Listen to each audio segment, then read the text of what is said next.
Hello everybody, welcome back to my channel. If you're new here, welcome. My name is Vanessa and today I'm going to be showing you guys my gluten-free mac and cheese. I am looking for a redemption because my stove oven was broken during 4th of July and I had posted a mac and cheese during that whole thing and it just wasn't the same because I couldn't bake it and all that stuff. So we are making up for it for the Thanksgiving season. If you guys are new to my channel, I make a whole bunch of gluten-free videos, but lately we are doing gluten-free Thanksgiving. Everything gluten-free, and I'm almost done. I'm almost done. I just need to do all my intros and I'm failing very hard. I don't think that I'm going to make it all before tomorrow because tomorrow is actually Thanksgiving Day. And on top of that, I'm trying to prep my own Thanksgiving on top of trying to film and finish up all the last stuff. So yeah, I don't think it's actually gonna work out. I think I might be posting stuff on Thanksgiving Day, but I don't think that I'll get it to you guys beforehand. I should have said this in every single other video.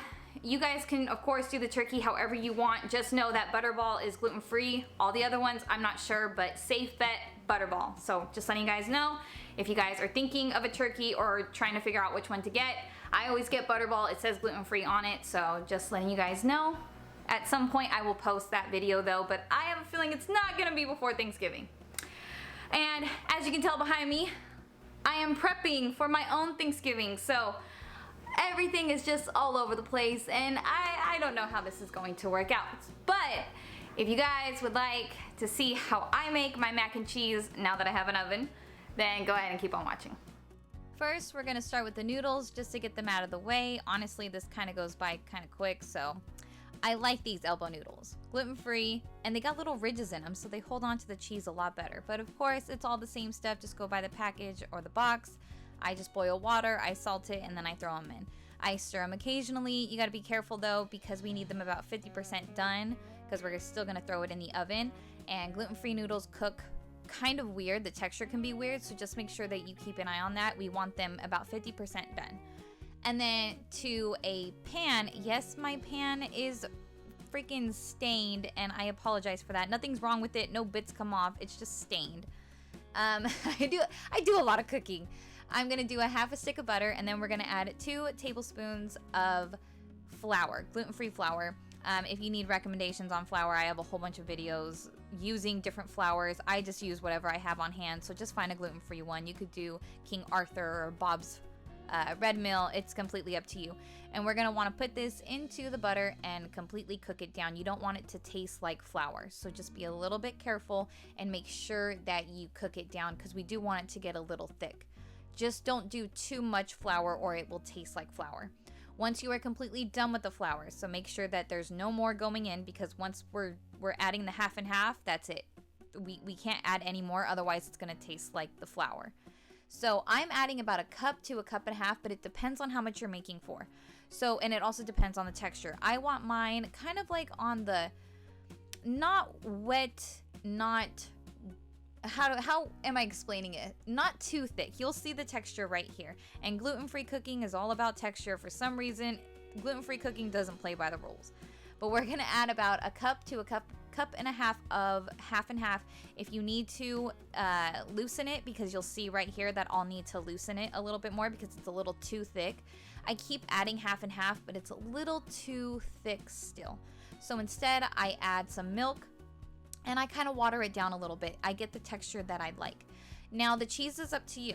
I use sharp cheddar, I use normal medium cheddar, and I use Monterey Jack, but it's completely up to you. I shredded it earlier because they melt down a lot quicker when you shred them and you don't get like burning and stuff like that, but it's up to you on the type of cheese that you would like. There's many cheeses out there and most of them are gluten-free. Just make sure you check the packaging.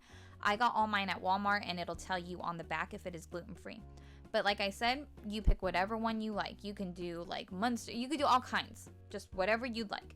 And then add it to, and then just start to melt it all down. If you notice that your cheese sauce is getting a little too thick, then add some milk, add some more half and half. It's completely up to you. You don't even have to use half and half. You can use heavy cream, you can use milk on its own. It's completely up to you. If you guys are dairy free, I'm not exactly sure how this would work. So you might have to give it a try and let me know. Like, who knows? Maybe some vegan cheese and stuff and some soy milk would work out just fine. And then I season it with some onion powder, some garlic salt, some normal salt, and some pepper.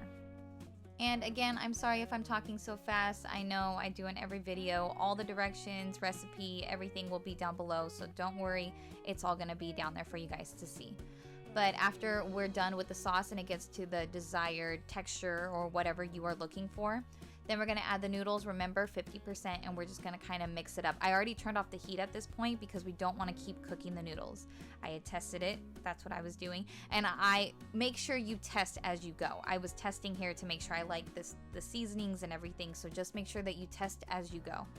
And then to this lovely pan, of course you guys can do it in a bigger one if you're serving more people.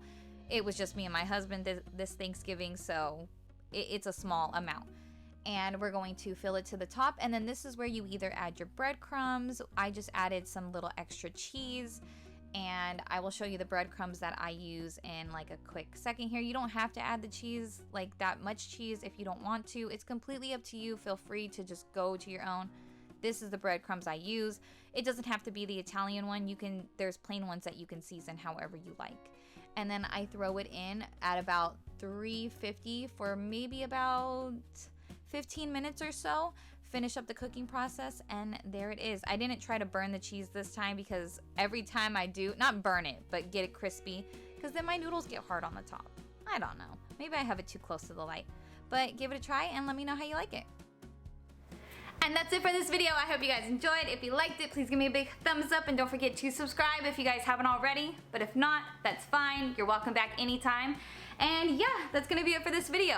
If you guys are looking for any other gluten-free Thanksgiving ideas, pies, all of that stuff, they're all gonna be down below in the playlist, gluten-free. Go ahead and check it out, and everything should be down there. Just not the turkey or the snacks, which is what my plan was. But yeah, I hope you guys are gonna have a great Thanksgiving and enjoy abundance of food that's all gluten-free. So yeah, thank you guys so much for watching, and I'll see you guys in my next video. Bye guys.